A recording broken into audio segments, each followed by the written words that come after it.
নিরাপত্তা ঝুঁকিতে শাহজালাল আন্তর্জাতিক বিমানবন্দরে 3 দিনে বাতিল হয়েছে 102টি ফ্লাইট। এতে বিপাকে পড়েছেন ঢাকা থেকে মধ্যপ্রাচ্যগামী যাত্রীরা। অনেকেই বিমানবন্দরে এসে শুনেছেন যাত্রা বাতিলের খবর। এদিকে সরকারি সহযোগিতার ঘোষণা এলেও অনেকেই তা পাননি বলে অভিযোগ মিলেছে।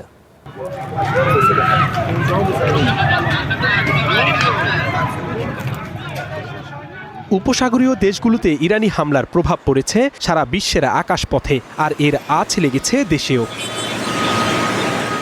শনিবার বিকেল থেকে একের পর এক বাতিল হচ্ছে নানা এয়ারওয়েজের ফ্লাইট, আর এতে সবচেয়ে বেশি বিপাকে পড়েছেন মধ্যপ্রাচ্যগামী শ্রমিকেরা।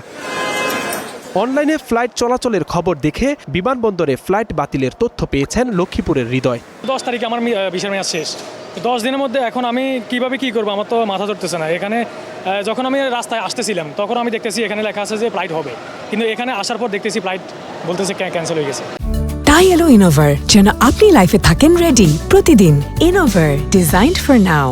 ফ্লাইট বাতিলের খবর শুনে ফোনে নিজের অসহায়ত্বের কথা জানাচ্ছিলেন নোয়াখালীর কাতার প্রবাসী মহিউদ্দিন। পরিবারে মনে করেন বিদায় লই আছি, অনেকটা চলে যাবো, আবার দেশে যাবো, খারাপ লাগতেছে না।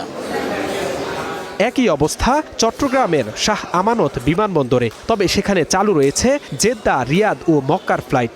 ওরা বলতেছে যুদ্ধের কারণে এখন স্থগিত আছে, এটা কখন যাবে না যাবে, কয় তারিখ যাবে, এরা এখন কোনো সিদ্ধান্ত দিচ্ছে না আমাদেরকে। উদ্বিগ্ন হয়ে আছি, ওদেরকে কখন পাবো আমরা, মানে একটা টেনশনে কাজ করে। ফ্লাইট একবার ক্যান্সেল হয়েছে, আবার গেছে, আবার ক্যান্সেল হয়েছে, এখন বিভিন্ন আছে দেশের অবস্থা, মানে একটা আতঙ্কের মধ্যে আছে আমরা সবাই। মধ্যপ্রাচ্য চলমান যুদ্ধ পরিস্থিতি শিগগিরই সমাধানের প্রত্যাশায় দিন গুনছেন আকাশপথের যাত্রীরা। Zisan Ahmed, Star News, Dhaka.